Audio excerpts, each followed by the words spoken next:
Good afternoon and welcome to Fridays at 1. Thank you for joining us today. Fridays at 1 is sponsored by the Lifelong Peer Learning Program, LP Squared, at the CUNY Graduate Center. My name is Ellen Sills-Levy. I'm one of about 300 members of LP Squared and also chair the committee that plans our Fridays at 1 speaker programs. The CUNY Graduate Center is the postgraduate degree conferring institute within the City University of New York system. Our campus is located in Midtown Manhattan. LP Squared is a non-degree program of the Graduate Center and a vibrant peer learning community of adult learners. Admitted members teach and learn from each other, in addition to organizing activities and special events. If you are retired or semi-retired and would like to learn more, please visit www.lpsquarednyc.org. Click Join Us and submit your contact details to receive more information. We offer Fridays at 1, our speakers program, about 6 times during the academic year. These are public programs open at no cost to the CUNY community and also to the general public. These programs are funded by LP Squared members' donations to the IER, the Institute for Education in Retirement, the nonprofit arm of LP Squared. This is one way that LP Squared gives back to our community. We invite well-known figures in the arts, sciences, and public affairs for conversations with one of our members, followed by Q&As. I now have the pleasure of passing the virtual mic to Carolyn Setlow, a fellow member of LP Squared and my co-chair of the Fridays at 1 committee. She will have the pleasure of welcoming and interviewing today's guest. Carolyn is well qualified for today's assignment. She spent a large part of her career as a public opinion pollster, as executive vice president of Lou Harris and Associates, the firm that conducted the Harris poll, and the Roper organization that conducted Roper reports and other public opinion surveys. You're on, Carolyn. I'm turning over the virtual mic to her. Thank you very much, Ellen. And for those who don't know, Ellen and I actually co-coordinated a study group a couple of years ago entitled Public Opinion for Better or for Worse in a Democracy. Hopefully, today's guest will help us all answer that question. So today I have the pleasure of welcoming Clifford Young of Fridays at 1. Cliff is president of polling at Ipsos. Ipsos is actually the US's largest polling company and a leading global polling company. He and his team conduct the New York Times polls, the Washington Post polls. They do polls for ABC, for NPR, for Reuters. So as you can see there, they're a highly credible, respected, and very present polling firm in the United States and globally. Cliff, whom has joined me now, is also co-author with Catherine Zeimer of this new book, which I don't have upside down. No, that's correct. This new book called Polls, Pollsters, and Public Opinion, a Guide for Decision Makers. Cliff is a frequent writer, analyst, media commentator on elections and public opinion, and also on consumer behavior. Cliff also teaches courses on public opinion and forecasting at SAIS, that's the Johns Hopkins School of Advanced International Studies, and at Columbia University. So I think it's fair to say that Cliff is an expert on all things polling. Welcome, Cliff. Great to be here. Thank you. So as Cliff knows, we invited you, Cliff, here today to explore some big picture questions. The role of polls, the role of pollsters, the role of public opinion in a democracy, which of course is the subject of your recent book. But before getting to these broader issues, I feel like I need to just ask you a few more current questions or questions about recent polling data, if I may. First, I have to tell you, a member of today's audience asked me across a luncheon table earlier this week, so why were the polls so wrong in 2024? Would you, Cliff, please comment on and how the polls actually performed this past November and actually in recent presidential elections? Yeah, just the easiest questions first, right? We start with the easy ones, we get to the hard That's ones, great. right? Well, what I could say is just generally speaking is that polling and pollsters, we have a credibility problem. And we were always like lawyers, maybe like the press a bit when you look at polls and the ranking of professions. But we're especially in a bad place today. And we can comment more in detail on that. How did we do in 2024? There's a lot to unpack, right? And so I would say at a technical level, if we compare this electoral cycle with others, not just the United States, but globally, we were better than the average. We're probably in the top 30%. The average single candidate error, now I'm getting very technical here, that single candidate error is about 2 globally. And in the United States at the national level is about 1.4, and at the state level, 1. That's 2% or 1.4. No, that's 2 points. 2 points, right? Yeah. And just the point being less about the specifics and more generally, if we rank order elections, we're in the top 30%, maybe we get a C plus, right? And so we should be okay. But we're not. And there was a lot of criticism and still is a lot of criticism about 2024. And so how should we understand that, right? If we're within the global standard of reasonableness, let's say, based upon large studies of global elections, why did your friend make the comment the way they did? So the first point is that even though we were within the standard, we've been systematically off relative to Trump over the last 3 elections. In other words, we, the polling industry, has underestimated Trump relative to the Democratic candidate every electoral cycle, that he has run in. There are technical reasons for that. It's very difficult capturing that mega MAGA voter, that individual that typically doesn't vote or participate in anything, not even in polls, as well as in elections. That's a problem that we find all over the world. We find it in places like Brazil with Bolsonaro or in Turkey with Erdogan. It's a global phenomenon. That is, politics itself is creating havoc on our method. But let's set that aside. So we underestimated Trump by about 2 points this time, right? That obviously is a problem.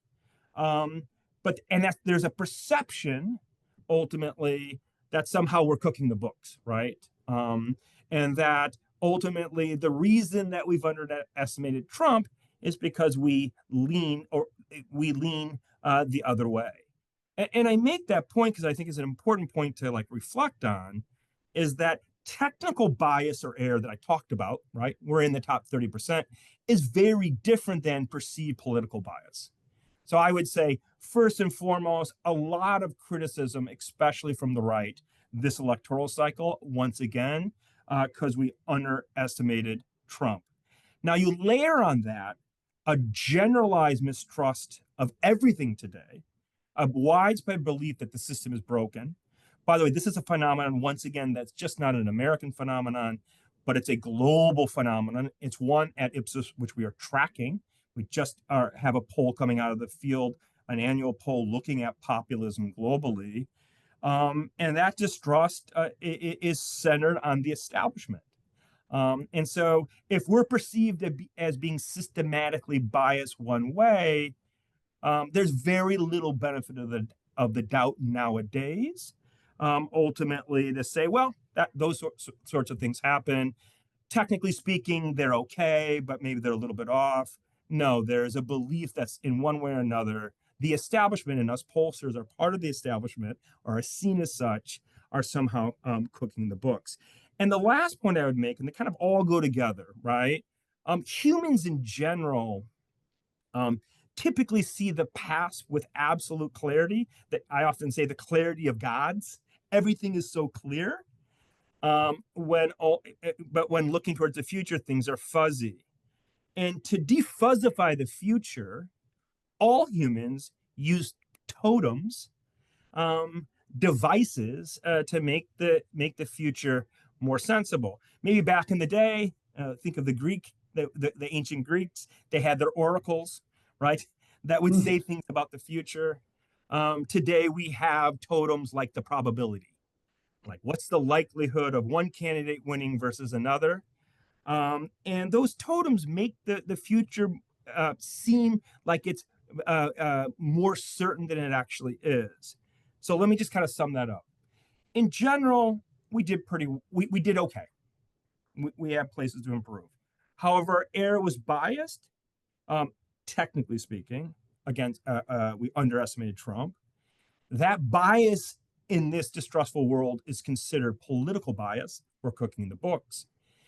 And there is more generalized tendency among humans to believe that the future is much clearer than it actually is. And so why did the polls get it so wrong when everything is so clear now that it already happened? And there was a lot of that discussion during the electoral cycle. And so that's my 2 cents sort of assessment of things. Obviously, we can talk a bit about what do we do from here. But my reflection is we have a credibility problem, an image problem, perhaps a storytelling problem. We talked about that a bit before this session, and less of a technical problem. Indeed, our technical error is about, once again, within the, as I said before, the global standards and within historical average. Thank you. I would say that in some ways, Cliff, you're being even a little bit modest, because I do remember seeing Nate Silver's article and he was the founder, as the audience probably knows, of 538, the website that reports all polling data. He wrote in November, right after the election, a guest essay in the New York Times. It was entitled "Polling is Not the Problem," in which he reported that on the whole in 2024, polling did not experience much of a miss. In fact, he said it had a reasonable year. Trump beat his polling numbers by about 2.5 points nationally and 2.1%, so 2.1 points less than the national in the average swing state. He also pointed out that these results are well within the polling margin of error. So So we agree. Yes, Nate and I agree. Yeah. in that. So onto some more recent data. The January New York Times Ipsos poll reported that, and this was the headline, many Americans say the Democratic Party does not share many Americans say that the Democratic Party does not share their priorities. The poll apparently concluded that the perceived priorities of the Republican Party are more in sync with the public's priorities. Can you elaborate on this a little bit? Well, the Democrats lost and the Republicans won the election. Okay. And we should probably expect, if we could go back in time and run the same poll after every election, the losing party would be less aligned. The perception would be that the losing party is less aligned with public opinion than the winning party. I think we have, kind of reflect on that a bit.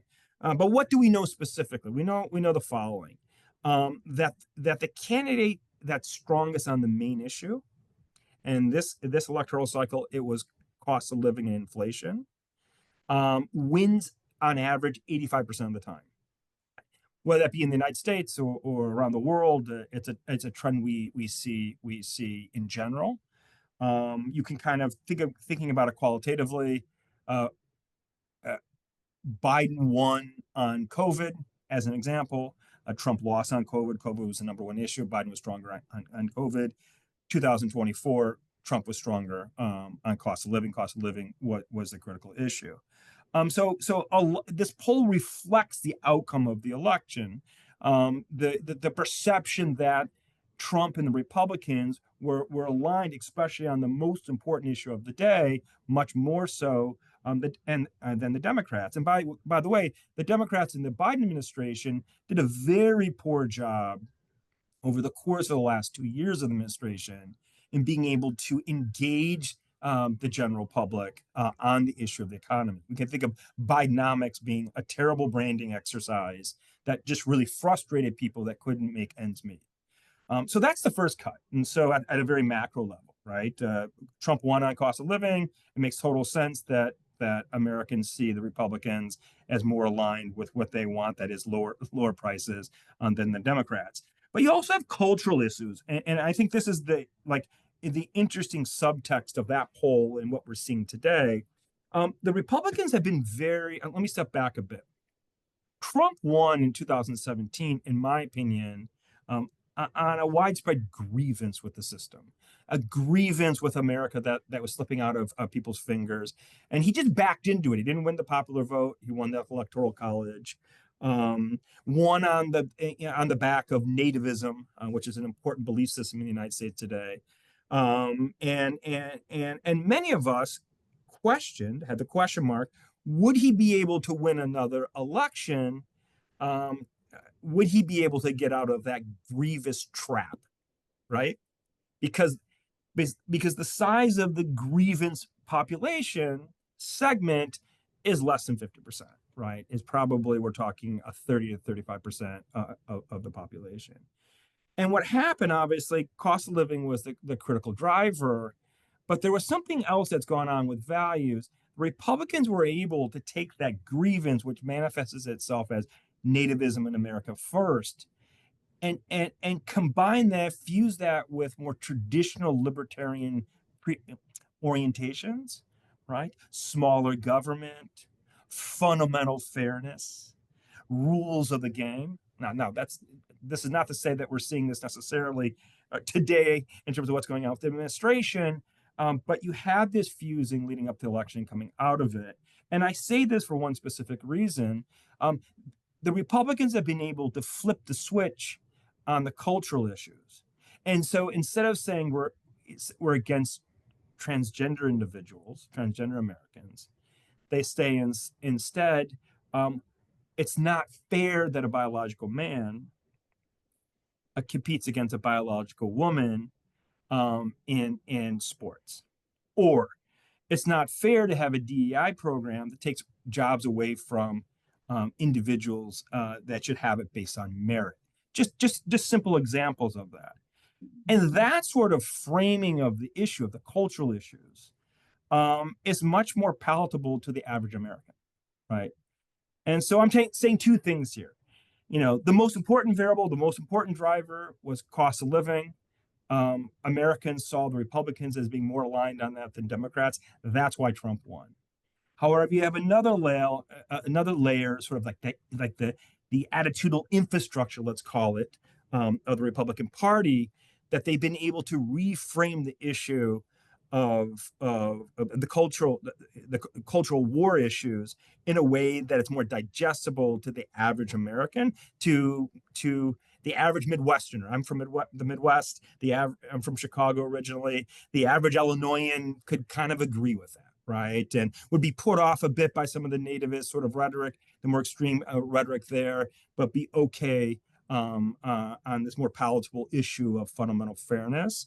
And I think that fusion is very important because it's a rope out of the grievance trap, and something that's significant, and something as analysts we should be looking forward at, and see how it evolves and takes shape. Thank you. I'm hoping that we'll have time later in the interview to get back to the subject of nativism, because I know that you have a book and in the works on that very subject. I've been thinking a lot about nativism. Yes, so we'll hopefully be able Yeah, to do that. When you use the expression flipping the switch, it causes me to want to ask this question about who's using polls and what polls, because at a recent CPAC meeting, President Trump actually announced, I heard it on television, that 70% of Americans rate favorably now his current agenda and his performance over his first month in office. I've seen lots of other polls, so I'm just going to ask you, what did the Ipsos poll and other pollsters show, or what do you show on this subject of how he's doing, as Mayor Koch would have asked many years ago? You know, and are his ratings staying stable? Are they rising or are they sinking? yeah. So there's two different levels there, right? And I'll get into the indicators and what we should expect in terms of approval ratings in a bit. But like, it's very interesting how the Trump administration is using public opinion, declaring it publicly that they're executing the will of the people, whether it be with Doge or any other n number of initiatives. The Ukraine sort of turnaround, let's say, from a foreign policy perspective. You see this in the writings, the memos coming out, them declaring that they're executing the will of the people. This is a very traditional playbook for populist regimes. And so, as an aside, I lived 10 years in Brazil. I know Latin America very well. I polled all over the place. Especially during the early to mid noughts, where you had a lot of populist governments in Latin America. And I don't want to use it in a pejorative way, saying populism. I mean it in a kind of very technical way, very popular, meaning trying to execute exactly what public opinion wants, even though executing what they want isn't necessarily good for them, right? And I often say that public opinion is more like a patient that can tell you it's sick. It can't necessarily tell you how to fix it, how to make them better. And populist regimes tend to sort of confuse the two, and they work until they don't work, right? But that said, it's just one of the many indicators that suggest that this Trump 2 is very much in line with populist regimes in other places that invoke the image or the metaphor of the public will, of the will of the people, in executing what they want to do. Listen, you take any one of the new sort of cabinet members, they talk daily or frequently on social media with the public. Indeed, most of them are excellent public speakers, which is very interesting, right? And that's interesting. I think that's interesting, and that's a frame to sort of assess what's going on.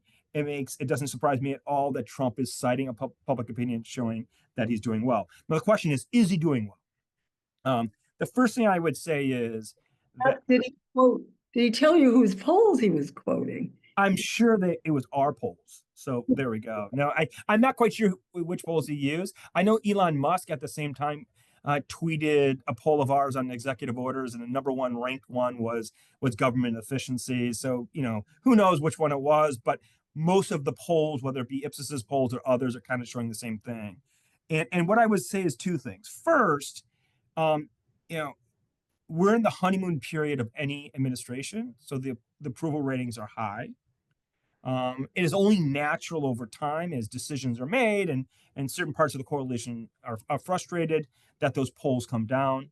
Our own analysis suggests that by mid-year, typically the average administration loses between 5 and 7 points of approval rating. So any attenuation, which we've seen some attenuation, is only natural, right? And this makes total sense. When it comes to the executive orders, those actions taken by the government, their signature efforts are very, very popular.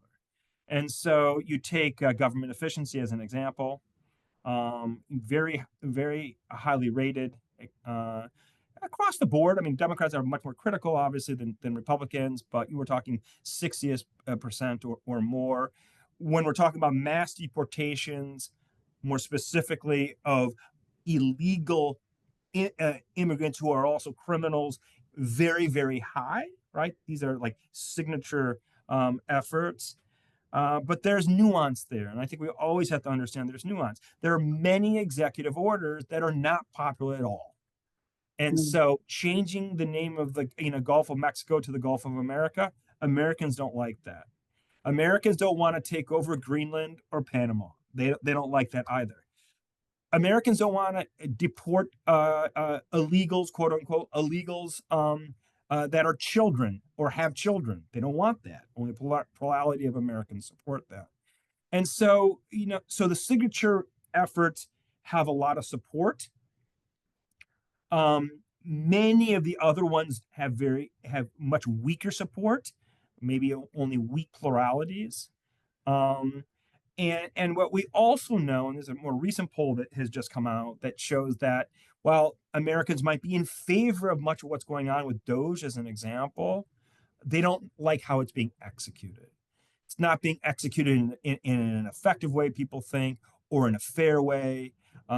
There's a degree of inhumanity about how these things are being done. And at the end of the day, Americans, the average American tends to have common sense and have a good sense of common decency.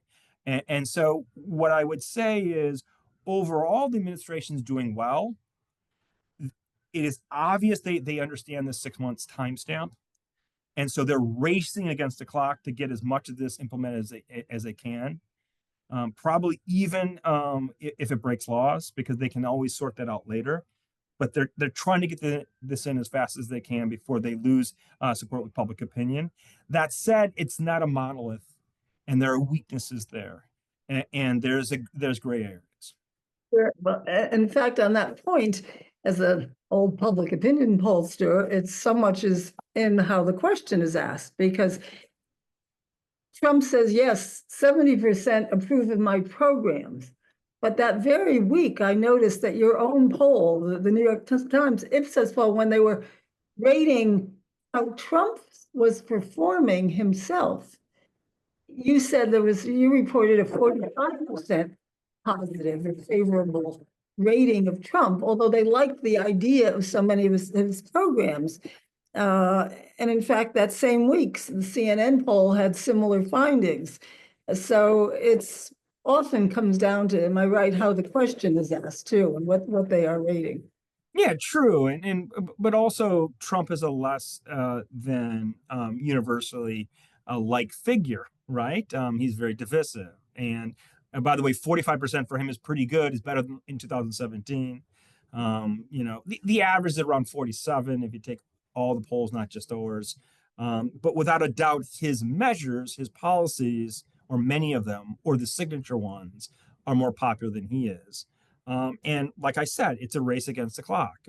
Can they implement things as fast, in a speedy way before they have problems or headwinds relative to public opinion? Thank you. I'm going to, for the most part, save our questions a little bit later, but I do see we have one of our members who's actually posted a couple of questions. I'm going to share one of them with you now because I think it's relevant to where we are in the conversation, and also at the same time remind the rest of the audience to go to the Q&A and post your questions.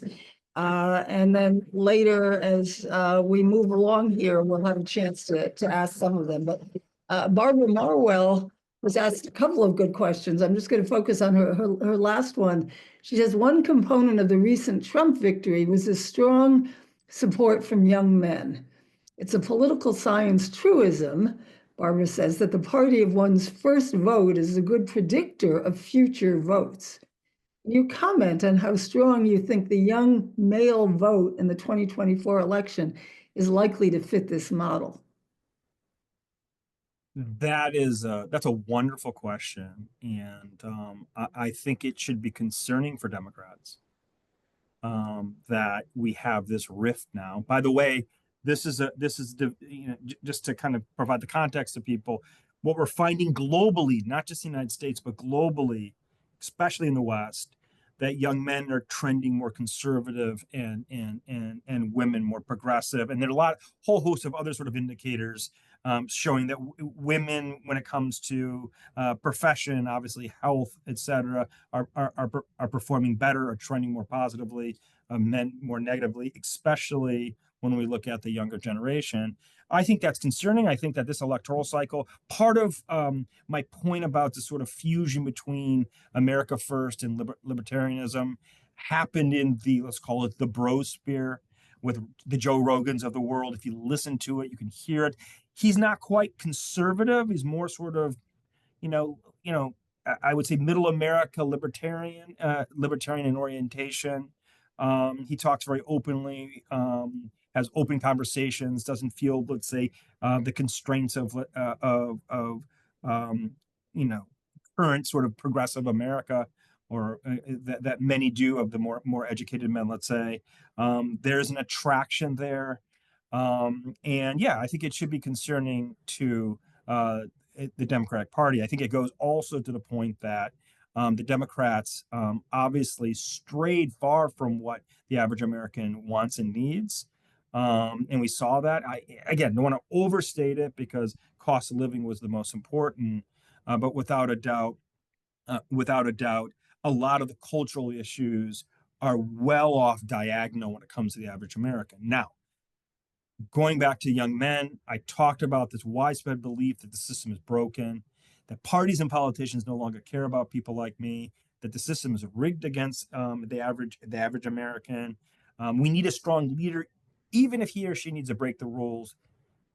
We need a strong leader to take the country back. And that's kind of the logic of this system is broken belief system that we've tracked all over the world.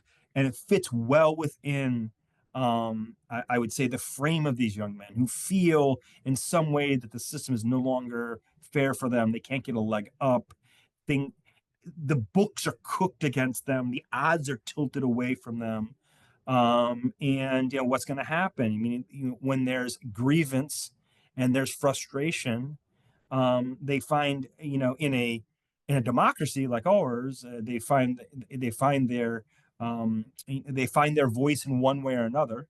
Like, obviously, in other sorts of societies, they can find their voices in rebellions and in revolutions, not in this case in the United States. But I think that's what we're seeing. And yes, I mean, I think that if I were a Democrat, I'd be concerned about those sorts of things. Will this be a permanent voting bloc looking forward? Well, and nothing is forever, and that's overly deterministic. But if you couple that with the belief system that I just mentioned, it fully sort of explains, I think, what we're seeing. I know there's a huge body of literature now about how tough it is, whether it's real or perceived, how tough it is to be a young man in our culture and our society today. As a mother of two young adult sons, it's something I pay attention to. Try to figure out how much of it is real and how much of it is perception. Of course, you're measuring perceptions. That's what public opinion polling does. Mhm. For us to remember that. Let's move on, if we can now, Cliff, to our sort of bigger picture discussion, just about public opinion itself, and the role of polls and the role of folks like you, the pollsters. Your book, as I mentioned, opens with the following sentence, quote, "Public opinion is a driving force in democracy. It determines who will govern and what policies will be more likely to succeed." But then I noticed you quickly add some caveats. You say that, given constant societal flux, pinning public opinion down with precision requires a nuanced understanding of context. And then you continue to say, in some cases, public opinion is only a secondary or tertiary factor in determining an outcome.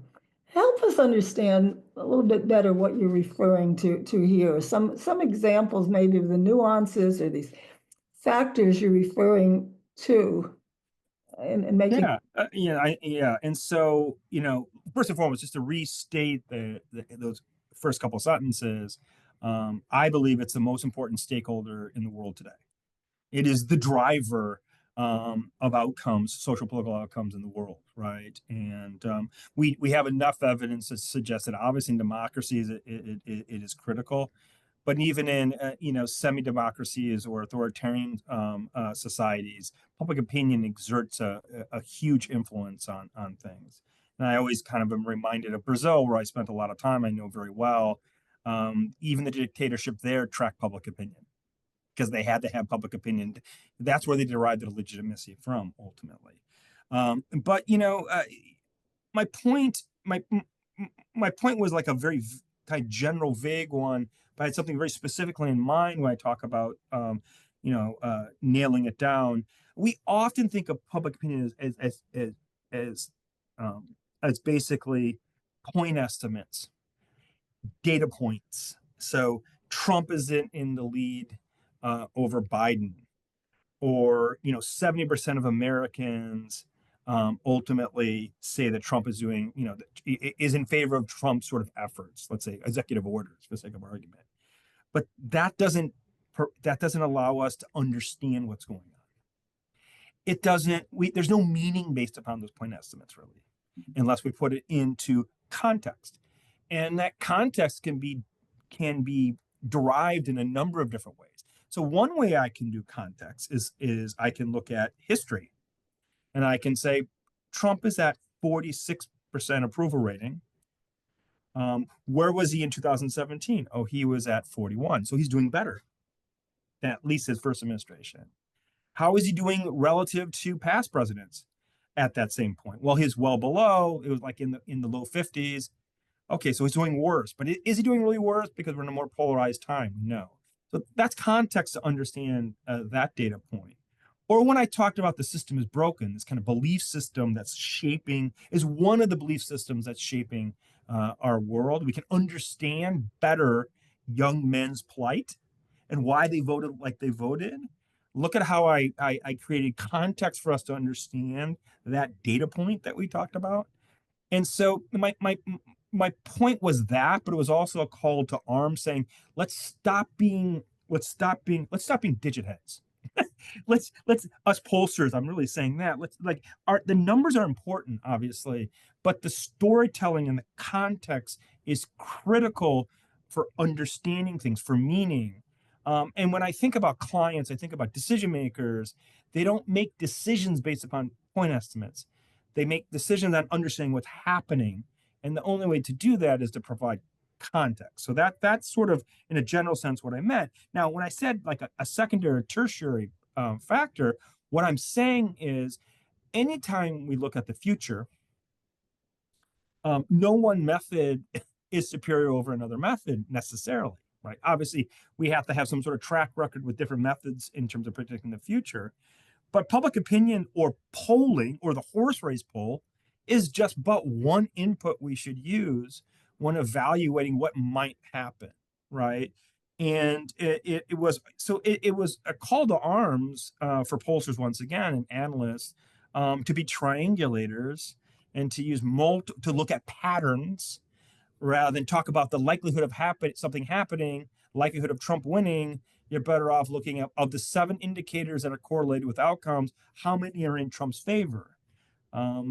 Understanding that might just sort of allow you to mitigate any problem with one of the indicators. So obviously, I didn't say all that in the first paragraph, but that was the logic behind it. So meaning is really important in terms of what we do. We have to be better at that.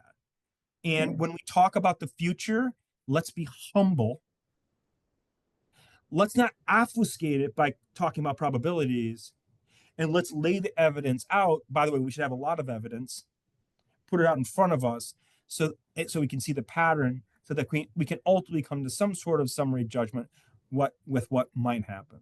So that was my intent there. Very helpful. And I think just your whole sharing with us your understanding, and you go into it deeper, of course, in the book about the role of public opinion. And I recall I got my master's degree at the Fletcher School, and I was the first student who graduated from the Edward R. Murrow Center of Public Diplomacy. And in fact, that year, I think the State Department, for the first time, created the Office of Public Diplomacy. And what did that mean? It was the recognition that public opinion not so much even domestically, but worldwide, how the world views us and views democracy really matters. And I think that we've seen, of course, that unfold, and it's become an awfully important function now with the State Department. You started in your last comments, you mentioned a bit about what we, the pollsters, have to do. So the title of chapter 1 in your book is The Three-Hatted Pollster. So in what 3 ways do pollsters effectively use public opinion data? You touched on it a bit a minute ago, but let's continue. Yeah. And so, so this book, I would just say very quickly, this book is 1 part nerd and probably 1 part philosophy about public opinion, and 1 part, trying to define the profession of polling through the eyes of the pollster. That first chapter sets up the framework that I use throughout the book, basically saying that a pollster, what is a pollster? A pollster is someone or something. It could be an entity, it could be an institution, it could be a company, it could be Ipsos, for instance, not just Clifford, that measures and analyzes public opinion. It's a very kind of simple definition. At a very sort of high philosophical level or conceptual level, we serve as a linchpin, we serve as the feedback mechanism between those who govern and those who are governed. And indeed, if you look over the history of the concept of public opinion, over the ages, from the early Greeks all the way to modern times, with a stop off, let's say, during the Enlightenment, right? This sort of relationship between those who govern and those who are governed is critical. And before, in democracy, before we had polls, we had other mechanisms. What were the other mechanisms? Well, elections were one, right? As an example, to gauge what public opinion thought about things. But you had other mechanisms like food riots or rebellions or revolutions. But in modern times, you have the poll, the ability to take a survey to understand where the public is on a given issue. And the pollster at a very high level is in my mind, sort of a feedback mechanism to decision makers about what people ultimately are thinking about an issue. Now, the three-hatted pollster is just a framework to say we wear lots of hats. And, one of the hats I call the data scientist, and that's us being really worried about our craft, like how accurate is a poll? What do we do with the method to improve the poll? I would say most of the focus by people is on that persona, the pollster as data scientist, right? We talk about margin of error, we talk about bias, we talk about error, we talk about getting the election right or wrong. That was your first question, and obviously, to be credible, we have to be accurate. That's very important. But there are other personas as well, right? And the second persona is basically the fortune teller. The pollster is a fortune teller who forecasts. I talked a little bit about that already. I talked about the main problem heuristic. The candidate strongest on the main issue wins ultimately 85% of the time. I can also tell you a sitting president with a 40% approval rating has on average a 56% chance of winning. That's a global average, that is around the world. These are sort of, this is the pollster as a forecaster. Now it's forecasting elections. But I'm also sort of a scenario construction professional. I help clients with that. So talking about the system is broken, or the impact of nativism or libertarianism on politics, talking about long, broad trends like that. And all of these are to help sort of, once again, provide context and meaning.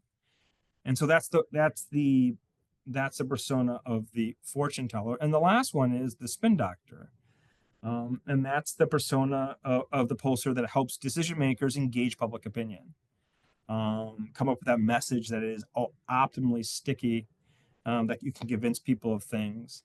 And to be quite frank, I'm very much on the side of the fence that believes that it's not the decision maker, it's not the politician, it's not the company, it's not the country that convinces public opinion because of a nifty slogan that it should think something. No, you're typically not effective like that. Instead, it's really understanding where public opinion is and meeting them where they are. And indeed, to be quite frank, that was the problem, or one of the problems, part of the problem of the Democrats this last electoral cycle is that they forgot that. They forgot that they had to meet the average American where he or she was, and not try to bring them to where they were, right? And so ultimately, multiple hats, three personas as I see it: the data scientist, the fortune teller, and the spin doctor. And I ultimately use that framework just to organize the book. And just as an aside, that book is a function of the course I teach at Johns Hopkins. I've taught there now for 13 years. I've used that sort of framework to organize the course materials, and I finally got around to writing the book. Well, we're glad you did, and Yeah. thank you. On one of those hats, I have to just spend a minute or two, which is really on the data scientist or the methodologist. Uh, let's talk for a minute about sort of what the average person knows about a poll, which is really the historical tool of a survey. You know, I'm talking about the questionnaire with mostly multiple choice questions, maybe a few open-ended questions thrown in, mostly to break up the boredom of the respondent and answering the multiple choice questions. And, you know, you say that in the book, you say the reality is that the raw tool at the pollster's disposal, the survey, was refined for an era when people had fewer communications options. Now, you continue to say, almost everyone has a digital footprint, and landlines are going the way of the dinosaurs. So can talk to us a little bit, if you will, about sort of what has changed and what pollsters are doing to address these changes in order to continue to build on their credibility and their important role in society. Yeah, that's a great point, and great question. So, yeah, things are changing, and the way we interact as humans has radically changed relative to 1937, 1940, 1960, 1990. Back in the day, we used to do everything face to face. We used to go and knock on the door and interview people. By the way, I had a lot of experience with that because in Brazil we did that. So I kind of went back to the past when I lived in Brazil, which is an interesting sort of side note. And then came along the telephone. That's What? how I in my career. I That's what I interviewed. kind of figured. Yeah. So like, so I had that like formative experience with face to face, knock on the door sort of surveys. But then came along, obviously, the telephone. There's a widespread sort of adoption of the landline telephone. It became much cheaper to do it by phone. And then, in the early 2000s, you have online. And now you have all these sorts of social media manners to engage other people. And so, ultimately, the complexity has increased. That is, the complexity to get to people has increased. And what we know from an industry standpoint is that never before in the industry of polling have we been so eclectic in our methods. And so, what does that mean? It means that, maybe one pollster uses telephone, another pollster uses online, another pollster uses a combination of the two. Another one uses the combination of the two plus, let's say, TikTok. There's a lot of eclecticism being used today. But the most important concept is the following: am I covering my population of interest or not? And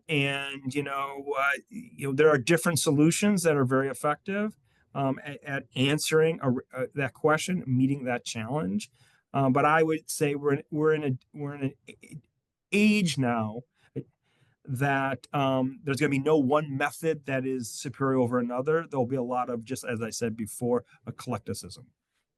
Sure, and I'm aware that most of your polls, am I right, are conducted from a panel that you've recruited through one methodology and surveyed through another. Yeah. So I always say we go there, we knock on the door. We don't quite knock on the door. We actually send snail mail to recruit which, by the way, is the most effective way still today to get to the widest breadth of people, because the postal code hits almost everyone, right? But we use a traditional method. We recruit those individuals to online, and then we interview them over time online, which makes the recruitment cost effective. But others might sort of recruit people off websites. That's done a lot. Other people might be using voter rolls and linking sort of telephones to voter rolls. By the way, voter rolls are like lists of how people, not who they voted, but whether they voted. And those are public records. You can get a hold of them. Sometimes it's kind of difficult, but those are often used linking those names with telephones. They perform very well, by the way, those sorts of polls in this electoral cycle. So there's just lots of ways of going about doing this. Well, let's hope that there continues to be a public postal service so that you can continue to get those addresses. Maybe they're going to have to monetize it, and we'll see. I mean, I think we're going to switch if I can. I could go on with lots more questions, but I'm delighted to see that our audience has plenty of their own. So I think we'll leave our little framework and may go back and forward. But we've got a question from one of our members, Maury Harris. Maury, who incidentally was the chief economist for one of this country's leading banks, just to give you a little perspective on where he's coming from. Okay. And the question was, did corporate and small business decision makers support and vote for Trump? He says, this is an important economic forecasting question for deciding how employers will respond to Trump's new policies. On the first one, I don't have data in front of me, but I would say qualitatively, yes. And the second one, yes. Okay. I don't know what the splits are. I don't have them in my head, but they trended that way. Sure. Well, and of course, Maury refers there to forecasting. And I know that you're a man not only wears several hats today, but you're also writing several books at the same time, and writing a book called Odds, if I recall your. Yeah. I have a book proposal under review called Odds. Yeah, and. But am I right that what you're looking at is the various tools that you wearing the predictor hat or other pollsters or just other research scientists are using to pull in a broader perspective, or maybe a more accurate, or you tell me, what is all this, these algorithms now and the bringing in the posts and the social media, the like, is it confusing things or is it simplifying? I think forecasting still is simple, and we try to make it complicated. And so, this book Odds is more of a general perspective that I have now. It sort of exists at a philosophical and then at a practical level. At a practical level, I've already mentioned this, is that I call it open-ended triangulation. It's pattern recognition. It's basically taking the primary indicators of whatever outcome you're looking at and just putting it on a piece of paper and looking at how each of the indicator, which way they point, right? And so if we're talking about an election, which is the simplest thing, we can think about the 2024 election. What if I put in the main problem, like I just talked about? What if I put in the approval rating? What if I put in the polls? What if I put in donations? What if I put in and obviously there are some indicators that are much more highly correlated historically with the outcome than others. But that pattern recognition kind of tells you what's going on. It gives you kind of a diagnostic, a much more sort of granular way of understanding things, which I believe is superior to just talking about the probability of one candidate winning versus the other, which hides sort of the complexity. And I'll give you just a very simple example of this open-ended triangulation, which, by the way, is used a lot in the intelligence community.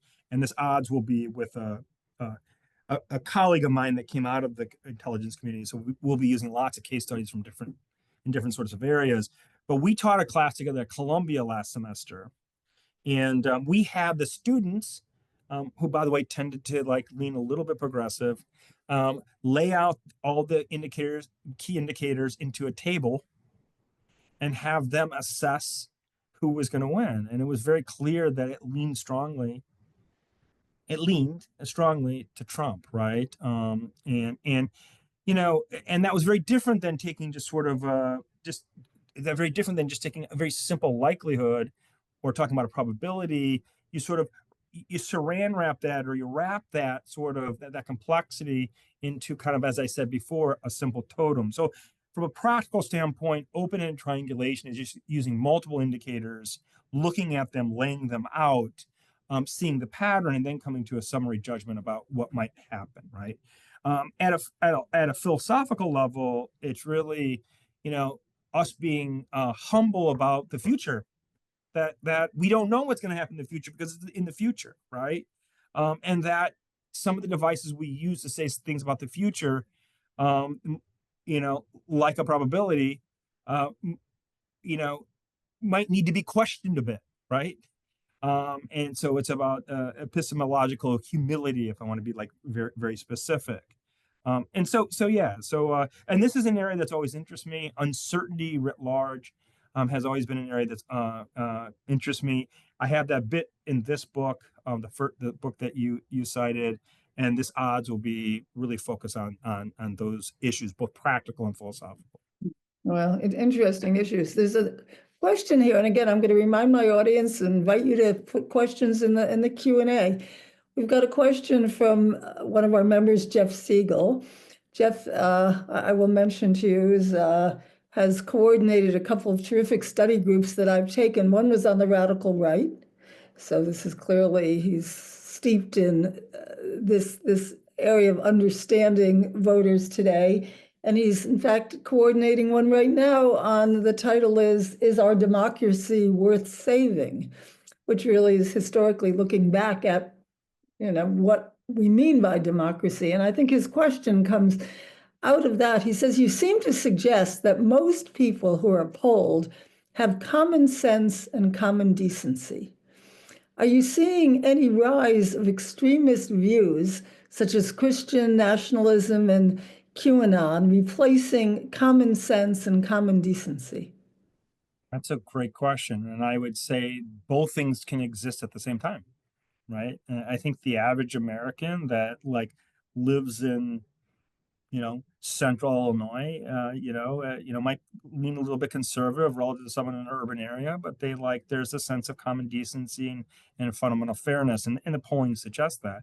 But things have become more extreme as well, right? And so what we see is, that you still have people in the middle, but the extremes are increasingly diverging, right? We're seeing both things, right? What I would say is, we're increasingly living in information bubbles or ecosystems that are completely isolated from each other. And so increasingly so, we don't share the same information space. And this is beginning to bleed over into shared values. And so one of the important things of not just American society, but any society, is to have a shared set of values to organize yourself around. So in the United States, you can think of American exceptionalism or the American dream, or the American creed. There's different ways to kind of define that. In Brazil, it was about stability, meaning low inflation together with mobility. That's how you organize yourself. No politician would deviate from those things, and in both cases. And what we're finding is those things are fraying, actually. There's a weakening across those different values. And so, yeah, I think that people, again, the average person is pretty reasonable. I think a lot of people that voted for the sake of argument for Trump are giving him the benefit of the doubt. They're frustrated with the price of things. But we do have we do have partisans and extremists on both sides, but on the right probably more in terms of the preponderance. And we're living in these isolated, separate, polarized information bubbles that kind of just reinforces certain worldviews, and they become recalcitrant. And we don't have this shared, I'm thinking more cognitively, the shared middle anymore, which is problematic. And so in my mind, those sorts of trends lead to problems with coming to consensus and problems with governance ultimately. And is that what you mean by when you refer to the breakdown of the system? Well, when I say that, I'm being very vague, right? I think it can mean many things to many people, to different people. It can mean different things in different places. But I think in the United States today, that's in part what we're talking about. I think we're talking about like two things. On the one hand, we're talking about a fundamental belief by many Americans that the system is not delivering for them, right? That they are being left out. That the system is rigged, right? And I think the other, there's another way to look at it is that the system that existed, the establishment, is fraying and breaking down. That consensus, that post World War II consensus, which was basically kind of a merry-go-round of like Republicans and Democrats. They were different, but they were the same. Each one would go into government and wouldn't mess around too much with the other one's stuff. Has obviously, we're seeing with this administration, has completely broken down. So I think it's both. I think it's like it's grievance, feeling like you're being excluded. The system's rigged against you, and there's a belief that things are kind of fraying and falling apart. And by the way, just to emphasize, this was a belief. The system is broken was a belief 10 years ago that was pretty much bipartisan. Like the levels were high, but it was basically equal across partisan lines. What's happened is that the Republican Party has become the party of the anti-establishment now, and the Democrat Party has become the party of the establishment. It's very clear. I have a very interesting data chart ranking the two parties against countries on those measures. And what you find is Republicans ranked like some of the most highly ranked anti-establishment countries in the world, and the Democrats rank as some of the most low level anti-establishment countries in the world, or the reverse of that being the establishment countries. So we do have not just a fraying, of the system or perception of it. We definitely have two very different ways of looking at the system. Thank you. That's sure is a change from when most of us entered the world of politics and understood what the parties stood for. There's a question from Bill Arns. I'm going to read it. It says, your early discussion seemed informed by the notion that time is somewhat against the Trump administration, that it's trying to do as much as it can before things like public opinion curtail their activities. So is the notion that what is occurring may be an attempted coup mistaken? Okay, so yeah, I don't know about that, but yeah, I think that any administration is rushing as fast as they can to get their things done, right? And if we use history as a gauge, this is the logic, right? You try to get through your stuff as fast as you can. Now, the differences are the executive orders versus using Congress to pass bills. The Trump administration so far is very distinct on that side. No, I made the reference, I think, to breaking laws a bit. It is an anti-establishment government. And, if you look at the logic of anti-establishmentism, that's a word that I invented, but I invented it a while ago. I'm the only one that uses it, but you'll find in my writing sometimes. But basically, you have this broken system, and there's a desire for a strong leader to take the country back, even if he or she has to break the rules. And I think that a lot of Americans see that today. They see America as being broken, and they've given Trump a mandate to fix it, even if he has to break the rules. And so I was thinking of it in that context, right? And when I say rules, I think, and I said laws, but I'm really thinking of norms of conduct about how things are done, the agreements between the two sides about how you would conduct government, how you conduct policy, how you would treat the federal workforce, as an example. And I think what we're seeing today is this notion of time, one, and two, an administration that is very different than other administrations, even Trump 1.0, that is, believes that breaking rules is actually a good thing because they believe they're saving the country.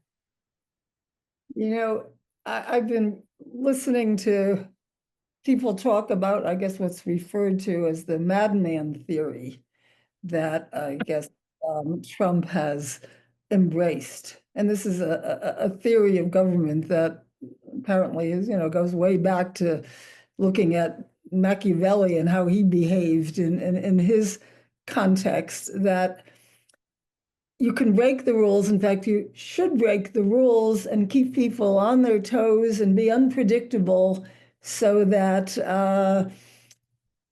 you earn some power in negotiations. You can always back off it, but you get the attention of the other party. And I just wonder, has this come in? But the speaker I heard most recently about this madman theory that they argue Donald Trump has absolutely embraced, that part of his strength is keeping people uncertain and breaking the rules and keeping them guessing. This rather optimistic speaker said, well, it's not going to work because he's being so public about being the madman and acknowledging this is one of his theories. So I mean, I don't know, does the public see him as a madman, as so unpredictable? Is that an appeal, or is that a source of nervousness? Yeah. So it's interesting. So like I've heard for a long time from Trump surrogates and those associated with him, you know,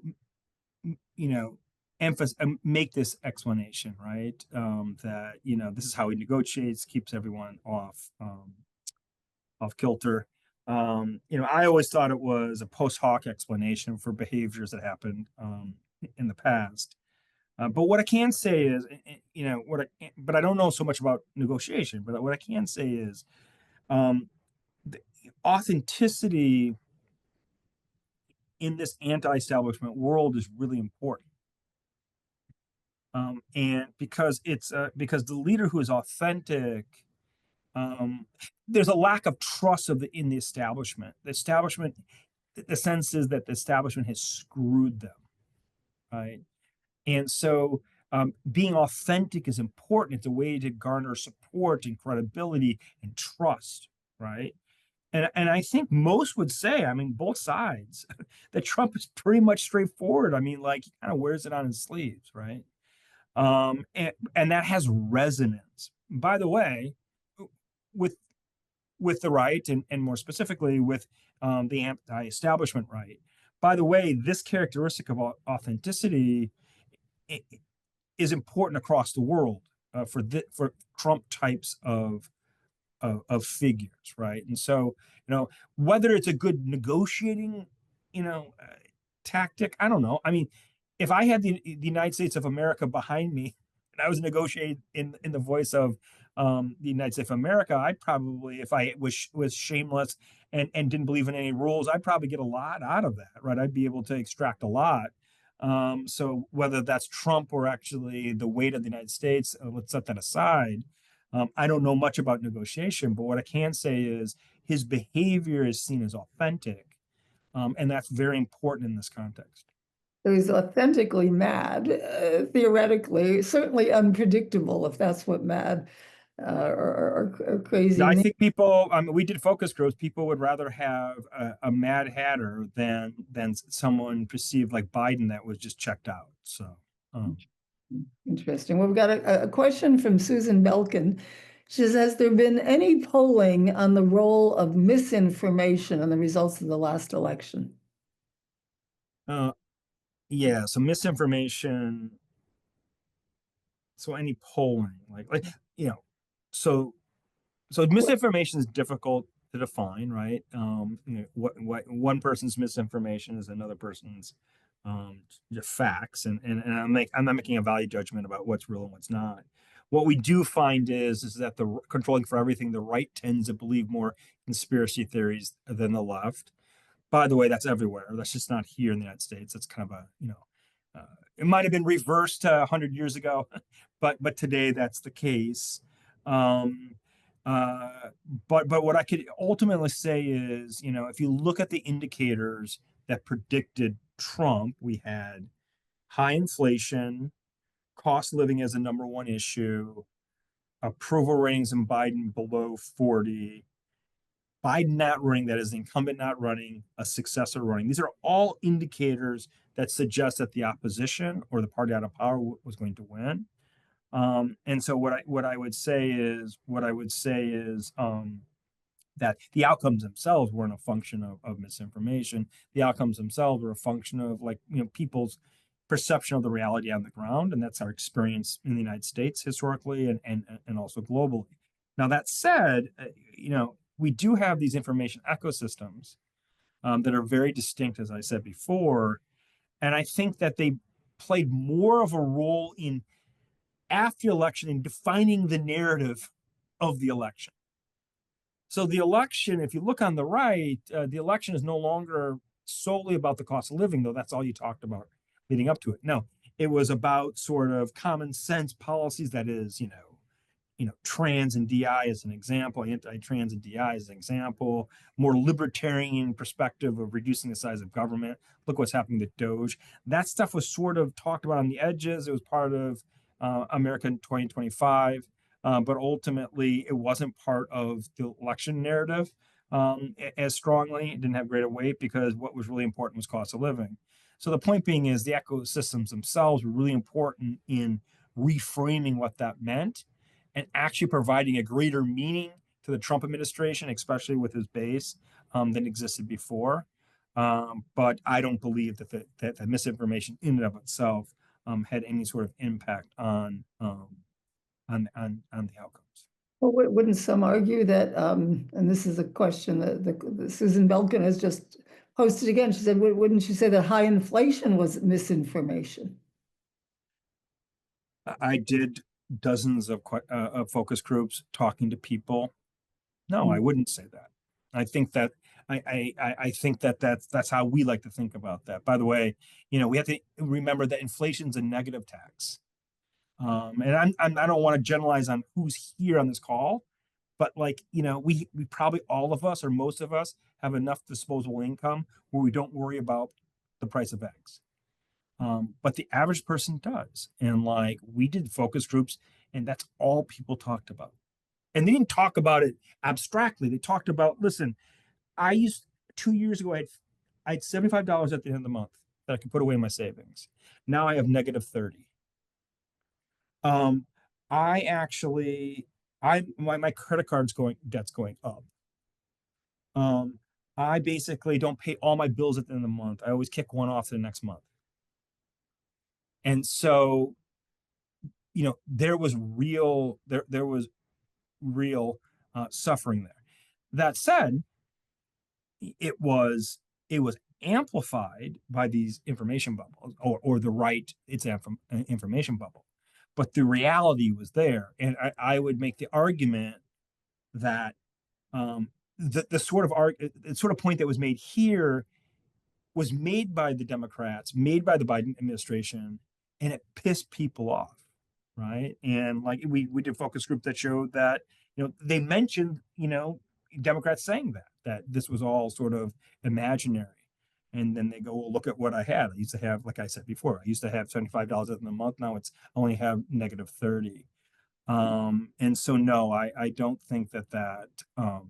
I think we have to recognize that when people said cost of living was a number one issue, it was grounded in reality. And as you pointed out before, it's the economy stupid. I mean that is the issue. Can I just say one more point? And I didn't want to be. I'm trying to not be controversial, but I think that was the fundamental problem with the Democrats. So so you're going to have an argument about how people see things. And if you go to people and you say that's not how you see things, the way you're seeing things is wrong, you're going to lose. You're always going to lose. Very good. You need to meet public opinion where it is, whether it's perception or reality, or probably some combination, somewhere in the middle, right? Because there is the ecosystem. We can't deny that there was a very negative sort of ecosystem relative to those sorts of issues. But being empathetic and meeting people where they were is what the Democrats need to do, and they were really not very good at that. I also feel that if we're all honest with ourselves, we all acknowledge that we have belief systems with beliefs, many of which we couldn't support ourselves with actual fact.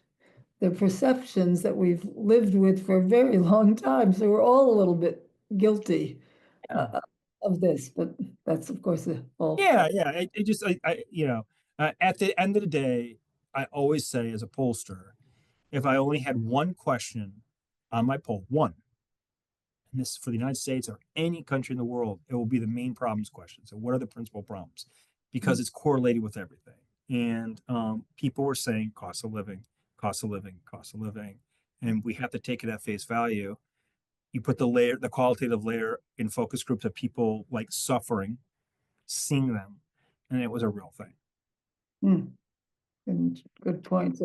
So we have one more question from the audience. Then I want to ask one more. We say goodbye. Earlier, someone asked the question about was the mail vote sort of a promise of things to come, what we're likely to see down the road. And here's another question from Barbara Marwell. She says, two recent trends reported in polls are one, an increasing return to the support of traditional gender roles, and two, an apparent end to the decline in religious affiliation. She says that is more people answering none when you ask a question about their religion.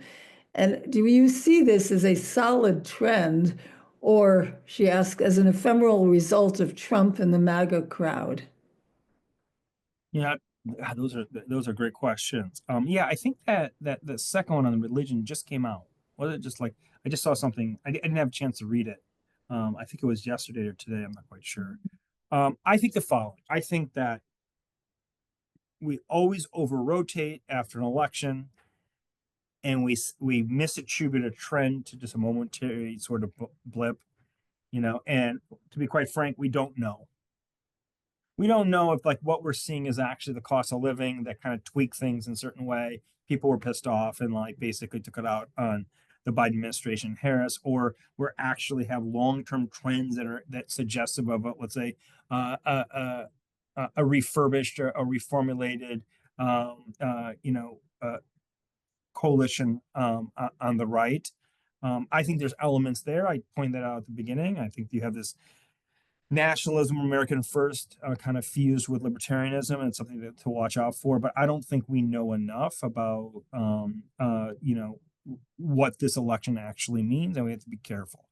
That said, from a kind of social attitudes perspective, let's see, attitudes towards homosexuality, sexual identity, civil liberties, civil rights, so on and so forth. Americans and Europeans, like the West, is becoming every generation more liberal, more progressive, more tolerant, let's say, than the generation before. So we have those trends too. And so I think that complicate things, right? So I think that we should be careful about over attributing the results or using the results of the 2024 election in attributing sort of long-term trends.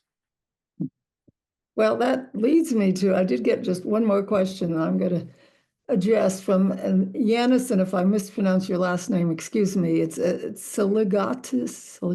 Anyway, member of our group says, given how he used the word malleable opinions of individuals are, and how dynamic and fast-paced the information updating is, so do polls mean anything anymore? What's the point of knowing results of a poll that could yield a different result down the road, or with a different sample? Or yeah, I don't know where I use malleable. I can't remember the context in which I did that, but like I would say public opinion is nuanced, and I'll give you just a very kind of clear example. Like I can vote in favor of abortion on the ballot, and I can vote for Trump as well.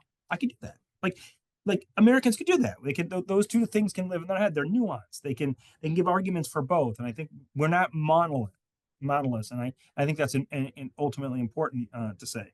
No, I'm very much on the other side of things. I think public opinion is extremely stable, predictable, and knowable. I mean, that's the whole point of the book, actually. And that, the empirical evidence, for the most part, reinforces this thesis of, or theory of the case of stability, right? Stability. You could have a trend up or down, but it's predictable, so it's stable. We understand what's going on, right? And we rarely see public opinion jumping all over the place. Now, there's conditions under which it does, but they're known for the most part, not always, but for the most part, they're known conditions, right? So no, I think I think we're in a moment of change in our world, and especially when it has to do with the relationship between public opinion and institutions. We're seeing that, and we don't know what's going to actually come out of that. But public opinion itself is stable, knowable, predictable. And I will ditto the fact that I never heard you use the word malleable. And in fact, that if anything, you talk about the stability of public opinion over time. Yeah. I just like I also I did lots and lots and lots of obviously polls and research in Brazil. I was there for 10 years with very low education level, low information level voters. And all I can say is they're smart and they have logics, and those logic makes sense. And I just think that we have to understand that you know, uh, it's not so easy to manipulate people. Maybe it's easy to, you add on to what people already believe, and maybe, conspiracy theory is sticky because it reinforces a way, a certain critique that an individual has of the system for the sake of argument. But there is a logic. There's a logic among more educated people. There's a logic among less educated people, and I've seen it all over the world. And so I'm very much a structuralist when it comes to public opinion, and that there's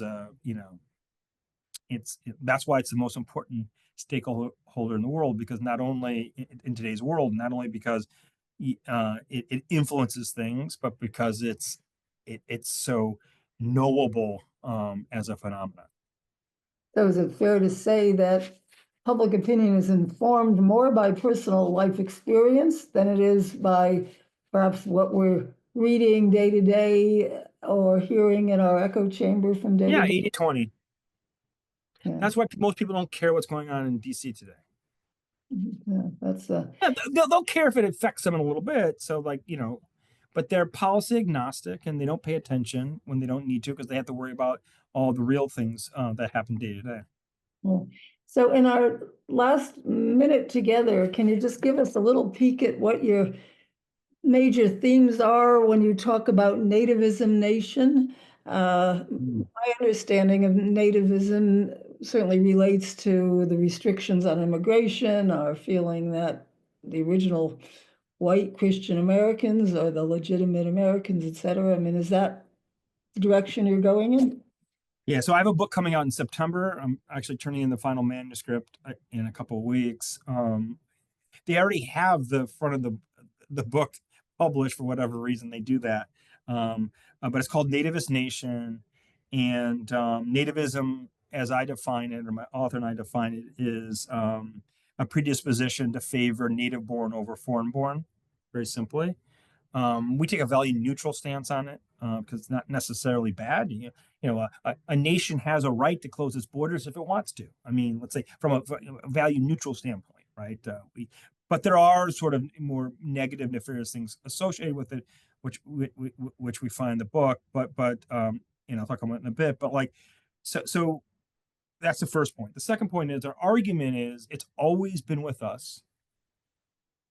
It's ebbed and flowed, become more manifest, less manifest over the course of time. It comes into relief, especially when there's high rates of immigration or population change, like we're having today. We're going from a predominantly white to a non-white nation. This is the highest level of foreign born since the last century.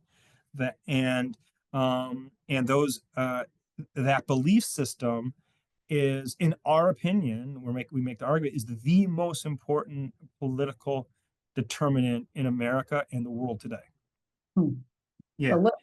Yeah. Yeah, and it's our argument, right? An argument, and we obviously have polling over time in the United States, polling across the world over time.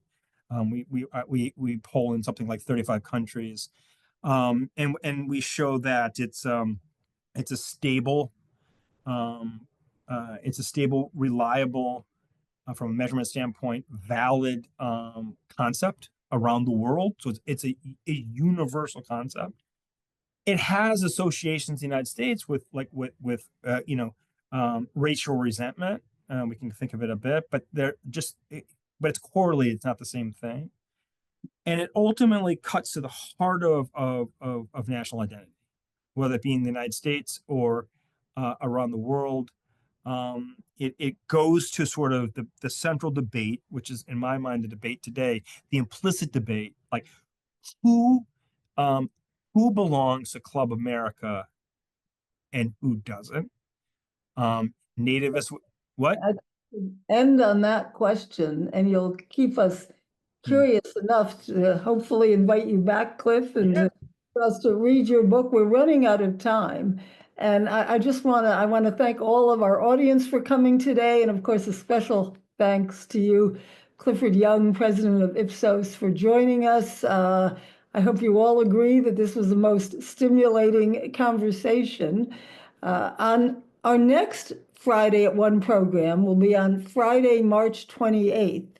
Our guest will be Simon Winchester, acclaimed author of many books, including The Professor and the Madman, The Men Who United the States, The Math That Changed the World, The Man Who Loved China, Krakatoa, A Crack in the Edge of the World. All of these, as you may know, were New York Times bestsellers and appeared on numerous best and notable lists. Simon will be interviewed by LP Square member James Smith, who coordinated a study group last semester called The Progress of Knowledge. And that was based largely on Simon's recent book entitled Knowing What We Know, The Transmission of Knowledge from Ancient Wisdom to Modern Magic. So again, thanks to Cliff Young, and that we hope you'll all join us again on Friday, March 28th, and have a nice weekend. Thank you.